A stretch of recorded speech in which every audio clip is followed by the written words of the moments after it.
Hello students, welcome back to the channel. चलते हैं फिर से हमारे कोर्स की तरफ। आप लोगों के काफ़ी ज़्यादा कमेंट्स आ रहे हैं, काफ़ी ज़्यादा आप लोगों की रिक्वायरमेंट्स थी कि public private and global enterprises जो कि आपका चैप्टर 3 है उसके बारे में वीडियो अपलोड की जाए। तो चलिए ठीक है, आज हम फिर बात करेंगे public private and global enterprises के बारे में कि public private and global enterprises होते क्या हैं। तो फटाफट से चलते हैं वीडियो की तरफ और अपने कोर्स को आगे बढ़ाते हैं। देखिए यहाँ पर आप लोग चैप्टर का नाम डिस्प्ले में देख पा रहे होंगे, private, public and global enterprises. अभी आपको समझना है कि private, public and global enterprises का मतलब क्या होता है। देखिए एंटरप्राइज का मतलब तो आपको पता होगा कि एंटरप्राइज क्या होता है। यहाँ पर आपको एंटरप्राइज दिख रहा होगा। एंटरप्राइज का मतलब क्या होता है कि वो इंस्टीट्यूशन जहां से आप अपना बिजनेस कर रहे हो, जहां से आप अपनी एक्टिविटीज को कवर कर रहे हो।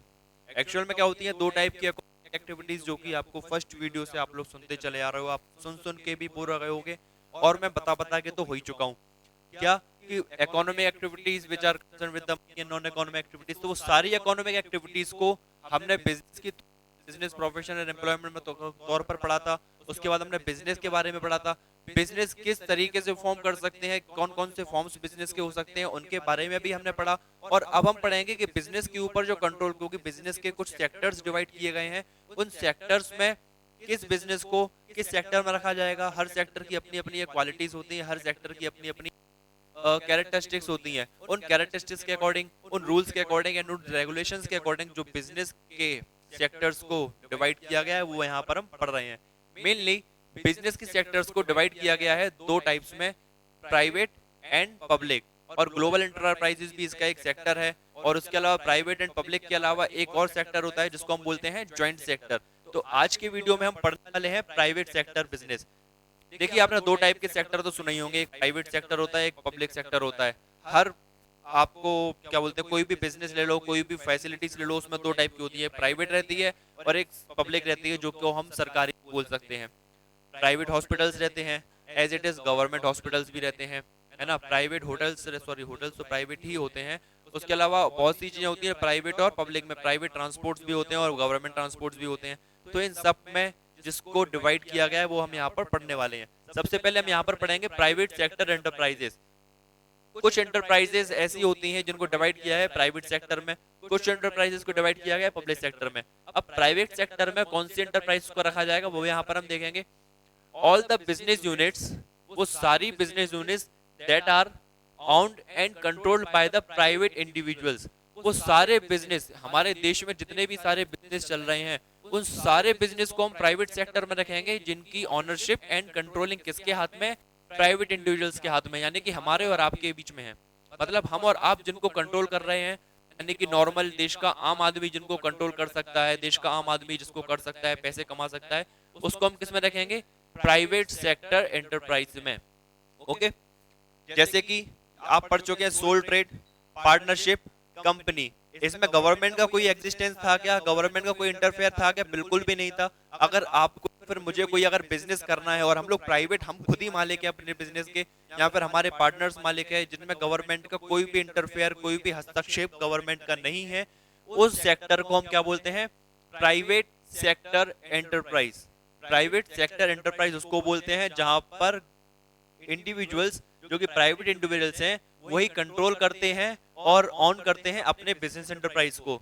इनके बारे में मैं बताने वाला नहीं हूँ क्योंकि इनके बारे में आप लोगों ने काफी ज्यादा सुन रखा होगा, है ना। और मैंने पिछले बाद में हम इन्हीं के बारे में डिस्कस करते चले आ रहे हैं। तो प्राइवेट सेक्टर एंटरप्राइज क्या होते हैं, आप समझ गए कि वो सारे एंटरप्राइजेस जिनको private individuals on and control करते हैं उसको प्राइवेट सेक्टर बोलते हैं। इनके कुछ फीचर्स होते हैं और मैंने आपको फर्स्ट वीडियो से बताते चला जा रहा हूं कि फीचर्स से ही आपके मेरिट्स एंड डीमेरिट्स निकलते हैं। अब नॉर्मली आपने प्राइवेट सेक्टर और पब्लिक सेक्टर को आई थिंक फील भी किया होगा कि प्राइवेट सेक्टर कैसा होता है और पब्लिक सेक्टर कैसा होता है।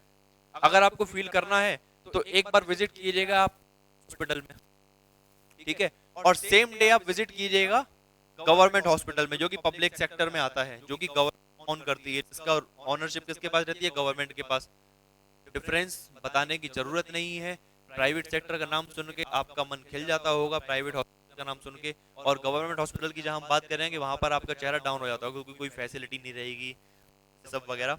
तो उनके बारे में और फीचर्स और डीमेरिट्स और उनको हम अभी कवर करने वाले हैं। तो सबसे पहले फीचर प्राइवेट सेक्टर के कौन कौन से फीचर्स रहते हैं वो हम यहाँ पर कर रहे हैं। सबसे पहला पॉइंट यहाँ पर आप देख पा रहे होंगे, ownership of assets. Private sector का एक फीचर होता है, प्राइवेट सेक्टर की क्वालिटी होती है, कैरेक्टरिस्टिक होती है कि ऑनरशिप ऑफ एसेट्स किसके हाथ में रहती है? हमारे हाथ में, क्योंकि on and control by the private individuals, मतलब जो बंदा उस बिजनेस को चला रहा है उसी के हाथ में ऑनरशिप ऑफ एसेट्स रहेगी। यहाँ पर उसके पास, यहाँ पर पार्टनर्स के पास, यहाँ पर इस कंपनी है तो कंपनी के मेंबर्स के पास किसके पास ऑनरशिप रहेगी? Ownership of assets private individuals के पास। ओके, सेकंड है सिलेक्शन ऑफ बिजनेस। जैसे कि आपको इस सब में पढ़ सके हो कि आप लोगों को बिजनेस सिलेक्ट करने की कंप्लीटली फ्रीडम रहती है, तो इसी वजह से प्राइवेट सेक्टर में आप अपना बिजनेस अपने हिसाब से सिलेक्ट कर सकते हो कि आपको किस चीज का बिजनेस करना है। आपको टेक्सटाइल बिजनेस करना है, आपको मेटल्स का बिजनेस करना है, आपको अदर कोई बिजनेस करना है कपड़े का, या फिर आपको फार्मा ड्रग्स एंड फार्मास्यूटिकल्स का बिजनेस करना है, तो आप अपना बिजनेस सिलेक्ट करने के लिए कंप्लीटली फ्री हो, किसी का भी कोई उसमें इंटरफेरेंस नहीं है प्राइवेट सेक्टर में। ओके, थर्ड पॉइंट है प्रॉफिट मोटिव। देखिए प्राइवेट सेक्टर का सबसे मेन मोटिव क्या रहता है? प्रॉफिट बनाना। आप फिर से मैं हॉस्पिटल का एग्जाम्पल दूंगा कि प्राइवेट हॉस्पिटल्स में आपको फैसिलिटीज तो मिलती हैं लेकिन उसका चार्जेस कितने ज्यादा हाई रहते हैं। उसके अलावा आप कोई भी आप किसी प्राइवेट सेक्टर में जाते हो, प्राइवेट किसी बिजनेस में जाते हो और उसी के अलावा आप गवर्नमेंट में जाते हो, तो गवर्नमेंट में आपका चार्ज तो कम लगता है बट फैसिलिटीज ना के बराबर होती हैं, लेकिन प्राइवेट में आपको फैसिलिटीज मिलती हैं तो उसके साथ आपका चार्ज भी लगता है। तो प्राइवेट सेक्टर का मेन एम क्या रहता है? Profit motive. प्राइवेट वालों का काम रहता है प्रॉफिट बनाना, उनको डिपेंड नहीं करता कि आपके जेब में पैसा है या नहीं है, सोशल वेलफेयर और नेशनल डेवलपमेंट, इनसे इनका कोई लेना देना नहीं होता। मेन प्राइवेट सेक्टर का काम क्या रहता है? प्रॉफिट मोटिव, क्योंकि वो प्रॉफिट के लिए ही अपना काम कर रहे हैं, क्योंकि उनको गवर्नमेंट से तो सैलरी मिलनी नहीं है और ना ही पब्लिक से उनको डोनेशन मिलना है, उनको जो करना है तो अपने बिजनेस के थ्रू ही पैसा कमाना है। तो प्रॉफिट मोटिव प्राइवेट सेक्टर का मेन टारगेट रहता है। एक और होता है कंपटीशन। प्राइवेट सेक्टर में कट थ्रॉट कंपटीशन का आपको सामना करना पड़ता है। कट थ्रॉट कंपटीशन मतलब कि जरूरी नहीं है कि प्राइवेट में आप ही अकेले हो, में बहुत से लोग सेम बिजनेस कर रहे होते हैं, सेम कंपटीशन आपको मिलता है, क्योंकि आपको नॉलेज होगी कि मैं आपको बता दूं कि टोटल देश की जीडीपी, हमारे नेशनल जो जीडीपी है, जीडीपी में लगभग 75 टू 80% शेयर, 75 टू 80% शेयर किसका रहता है? प्राइवेट सेक्टर का। प्राइवेट सेक्टर में जो कि आप देख सकते हैं छोटी छोटी दुकानें चलती हैं, छोटे छोटे ऑफिस चलते हैं, छोटे छोटे बैंक्स चलते हैं, और प्राइवेट सेक्टर की जैसे कि आईसीआईसीआई बैंक हो गया, और प्राइवेट सेक्टर के जितने भी बैंक्स हैं, हमारी छोटी मोटी दुकानें रहीं और छोटी मोटी कंपनीज रहीं, ये सब गवर्नमेंट को टैक्स देती हैं। और आपको अगर गूगल पर भी सर्च करेंगे तो इंडियन गवर्नमेंट का सबसे ज्यादा टैक्स कलेक्शन किससे होता है? कॉर्पोरेट से। कॉर्पोरेट्स मतलब कंपनीज एंड उससे रिलेटेड अदर बिजनेस से। देश की जीडीपी का सबसे ज्यादा परसेंट यानी कि 75 टू 80% शेयर किसके आता है? प्राइवेट सेक्टर से। अब 75 टू 80% लोग इसमें इन्वॉल्व रहेंगे तो आपको समझ में आना ही चाहिए कि कंपटीशन कितना अच्छे वाले लेवल का होने वाला है। तो प्राइवेट सेक्टर में कंपटीशन भी होता है कि अगर आप प्रोडक्ट बना रहे हो तो सेम प्रोडक्ट बनाने वाली 1760 कंपनियां मार्केट में और हैं। एक्चुअल में इतनी है नहीं, मैंने फिगर ऐसे ही बोल दिया। तो इतनी सारी मार्केट में कंपनी है तो आपको उनके साथ कट थ्रोट कंपटीशन का भी सामना करना पड़ेगा। और अगर कंपटीशन है तो कंपटीशन में आपके सामने सबसे बड़ी दिक्कत होती है कि कॉस्ट कम करने की और प्रॉफिट बढ़ाने की। तो ये भी आपके प्राइवेट कंपनी के फीचर्स में आएगा। क्या? कंपटीशन बहुत रहता है and price mechanism. Private sector जो है वो प्राइस मैकेनिज्म में काम करता है। प्राइस मैकेनिज्म का मतलब होता है प्रॉफिट मैक्सिमाइजेशन। इनको मतलब नहीं रहता किसी से, इनका काम रहता है चीजों को प्रॉफिट पर बढ़ाना। तो इस कंडीशन में ये लोग क्या करते हैं कि प्रोडक्ट को हाई रेट पर, कम क्वालिटी का गुड्स भी हाई रेट पर बेचा जाता है, जिससे कि प्राइवेट सेक्टर में प्राइस मैकेनिज्म की सिस्टम भी काम करता है। तो ये रहे आपके फीचर्स, एंड फीचर्स के साथ ही आप यानी कि फीचर्स के थ्रू ही आपकी मेरिट्स एंड डीमेरिट्स निकल के आ आते हैं। तो सबसे पहले मेरिट्स में क्या है, क्या क्या फायदे हो सकते हैं प्राइवेट सेक्टर बिजनेस के? सबसे पहला तो लिबर्टी, जो कि लिबर्टी कहाँ से निकल रहा है आपका? लिबर्टी निकल रहा है आपका सिलेक्शन ऑफ बिजनेस की। प्राइवेट सेक्टर में आपको लिबर्टी रहती है, यानी कि आप फ्री रहते हो कोई भी बिजनेस सिलेक्ट करने के लिए। बिजनेस सिलेक्ट करने के अलावा आप अपने डिसीजन मेकिंग के लिए, आप अपने आगे के ऑपरेशनल डिसीजन के लिए बिल्कुल फ्री रहते हो, किसी का भी कोई इंटरफेरेंस नहीं रहता। तो प्राइवेट सेक्टर में आप लिबर्टी रहती है, आप अपने इंटरप्राइजेस को अपने हिसाब से चला सकते हो और कोई भी इंटरप्राइजेस में यानी कि कोई भी बिजनेस सिलेक्ट कर सकते हो। सेकंड है इंपॉर्टेंस टू कंज्यूमर। जैसे कि हमने इससे पहले पढ़ रखा है कि प्राइवेट जो सेक्टर है वो उनका मेन काम क्या रहता है? Profit motive. प्रॉफिट मोटिव के लिए इनका मेन काम क्या रहता है? कंज्यूमर को इम्पोर्ट, कंज्यूमर को इंपॉर्टेंस मतलब कि जितना ज्यादा वो कंज्यूमर को इंपॉर्टेंस देंगे, जितना ज्यादा आपका ब्रांड, जितना ज्यादा आपका बिजनेस इंटरप्राइजेस कंज्यूमर के बीच में पॉपुलर रहेगा, उतना ही ज्यादा आपको प्रॉफिट होगा, क्योंकि प्राइवेट सेक्टर का तो काम ही है प्रॉफिट बनाना, है ना। एक और पॉइंट है आपका फ्लेक्सिबल। प्राइवेट सेक्टर में फ्लेक्सिबिलिटी रहती है, क्योंकि गवर्नमेंट का कोई इंटरफेरेंस नहीं है, गवर्नमेंट कोई काम कर नहीं रही, तो आपको गवर्नमेंट के रूल्स एंड रेगुलेशन से कुछ मतलब नहीं है। आप अपने मर्जी के मालिक हो, यानी कि आप ही अश्वत्थामा हो, तो इसी वजह से आपको फ्लेक्सिबिलिटी का फायदा भी आपको मिल जाता है। आप अपने हिसाब से बिजनेस को कम भी कर सकते हो और अपने हिसाब से बिजनेस को बढ़ा भी सकते हो। नेक्स्ट है मोटिवेशन। अगर आपको गवर्नमेंट से सैलरी तो मिल नहीं है इसमें, है ना, ये पॉइंट क्लियर। आपको गवर्नमेंट से सैलरी नहीं मिल रही, जो कुछ करना है आप ही को करना है, कि आप सेल्फ मोटिवेट होते हो प्रॉफिट बनाने के लिए, इसलिए आपको अपने एंटरप्राइजेस में मोटिवेशन भी आपको मिलता है। आप सेल्फ मोटिवेट होते हो कि आप ज्यादा से ज्यादा पैसा कमा पाओ। अगर आपका प्राइवेट बिजनेस होगा, आप खुद ही बिजनेस कर रहे होगे, तो आपको मोटिवेट करने के लिए कोई बाहर से तो आएगा नहीं, आपको खुद ही मोटिवेट होना पड़ेगा और अपने बिजनेस को आगे बढ़ाना पड़ेगा, ठीक है। और एक होता है skilled and competent employ. Private sector में स्किल्ड एंड कॉम्पिटेंट एम्प्लॉय की बहुत ज्यादा जरूरत होती है, जो कि ज्यादा से ज्यादा पैसा बना के दे पाए और हमारे एंटरप्राइज के डेवलपमेंट में फायदा करा पाए, हमारे एंटरप्राइज को डेवलप करने में हमारी हेल्प कर पाए। इसलिए इसमें स्किल्ड एंड कॉम्पिटेंट एम्प्लॉयज को रखा जाता है, और इसके साथ साथ इनको हाईली पेडेड एम्प्लॉयज को हाईली पेमेंट दी जाती है, ज्यादा सैलरी दी जाती है। आपने देखा होगा प्राइवेट सेक्टर में, जो कि आईटीआई और जो कि आईटी सेक्टर है, इसमें करीब अच्छे लेवल, मतलब कुल मिला के लाखों में आपको पैकेज मिलते हैं। गवर्नमेंट की तरफ, प्राइवेट सेक्टर की तरफ से गवर्नमेंट से भी ज्यादा आपको इसमें इनकम होती है। इसलिए आपको स्किल्ड एंड कॉम्पिटेंट एम्प्लॉयज की हर प्राइवेट सेक्टर में जरूरत होती है। चाहे एमबीएस को ले लीजिए, चाहे आप सॉफ्टवेयर इंजीनियर्स को ले लीजिए, प्राइवेट सेक्टर में बड़े बड़े लोगों को रखते हैं। जैसे कि हमारे पास बड़ी बड़ी कंपनियां हैं, टेक महिंद्रा हुई, हमारे यहाँ HCL हुई, और हमारे और इंश्योरेंस कंपनी आ रही, अकाउंटेंसी की कंपनी, यहाँ पर बहुत से स्किल्ड एंड कॉम्पिटेंट वर्कर्स को हमारे पास रखा जाता है।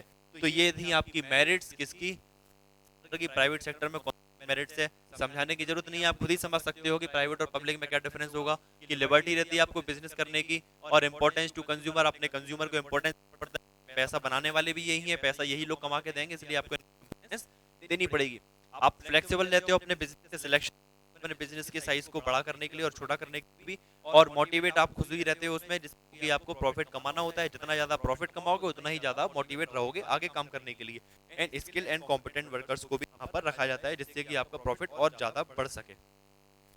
ये रही आपकी मेरिट्स। अब हम बात करते हैं डीमेरिट्स के बारे में, क्योंकि हर सब में सारी अच्छाइयां तो नहीं होती, कुछ बुराइयां भी होती हैं। तो उन बुराइयों को हम यहाँ पर डिस्कस कर लेते हैं। किसमें? डीमेरिट्स में। सबसे पहले बुराइयां क्या रहती हैं? Economic crisis.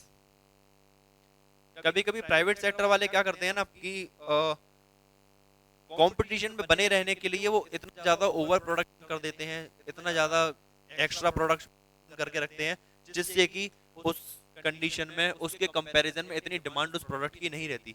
उस कंडीशन में क्या होता है? Economic crisis. इकोनॉमिक क्राइसिस क्या होगा, इसके लिए डिटेल में अगर आप जाएंगे, कि अगर हमने प्रोडक्शन कर रखा है बहुत ज्यादा, जितनी की ज्यादा डिमांड नहीं है, तो ऐसी कंडीशन में हमारे पास माल रखे रखे सड़ता रहेगा, फर्स्ट थिंग।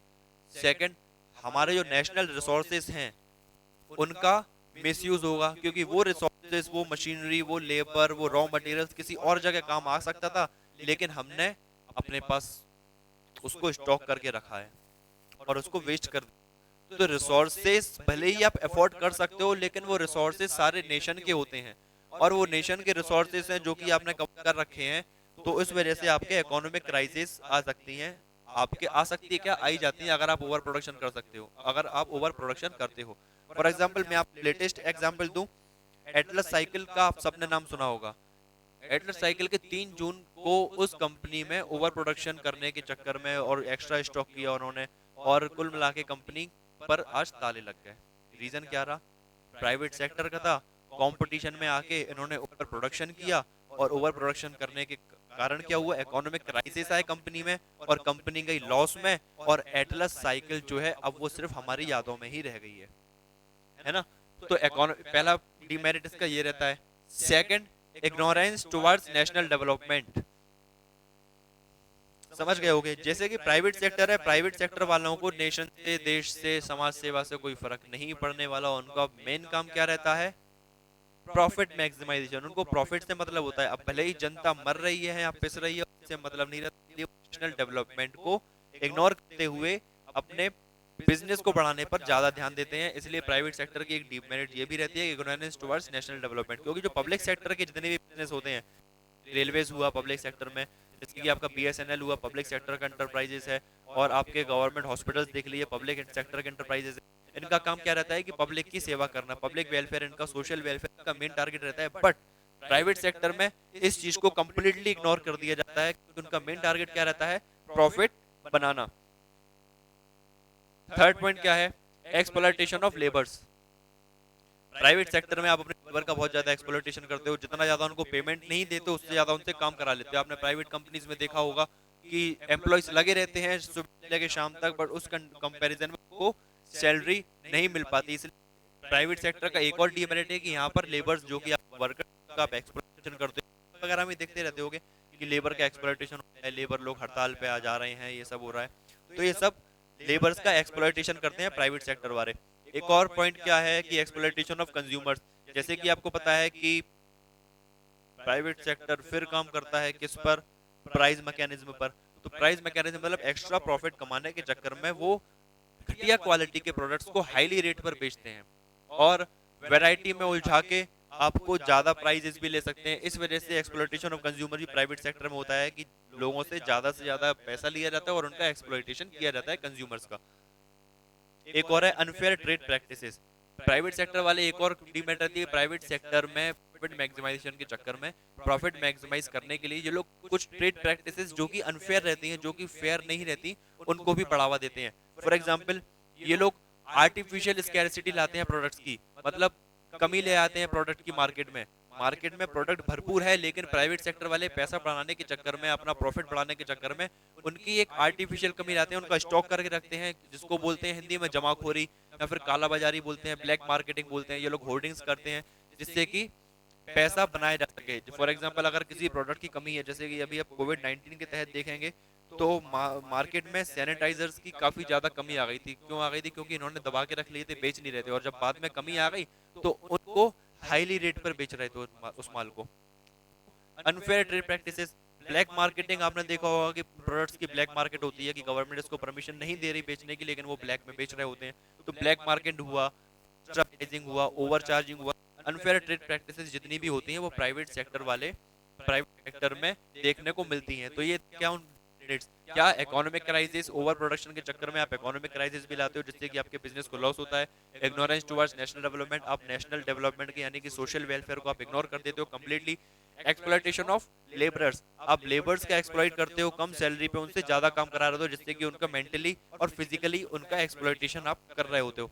और फोर्थ वाला एक्सप्लॉयटेशन ऑफ कंज्यूमर्स, आप कंज्यूमर से हाई प्राइस चार्ज करते हो घटिया क्वालिटी के प्रोडक्ट्स का, इसलिए आप कंज्यूमर का एक्सप्लॉयटेशन कर रहे हो यहाँ पर। Unfair trade practices like black marketing, hoarding, काला बाजारी, ये सब प्राइवेट सेक्टर में डीमेरिट्स में देखने को मिलते हैं। तो ये था आपका प्राइवेट सेक्टर। आगे की वीडियो में हम पढ़ने वाले हैं पब्लिक सेक्टर एंटरप्राइजेस। जैसे कि पब्लिक सेक्टर क्या था, छोटा सा इंट्रोडक्शन मैं आपको यही देता हूँ कि यहाँ पर जो owned and controlled by the private individuals था, वहीं पर पब्लिक सेक्टर में owned and controlled by the government. जो गवर्नमेंट कोई भी हो सकती है, स्टेट गवर्नमेंट भी हो सकती है, या फिर सेंट्रल गवर्नमेंट भी हो सकती है, या फिर इन दोनों की सेंट्रल गवर्नमेंट और स्टेट गवर्नमेंट की पार्टनरशिप भी हो सकती है।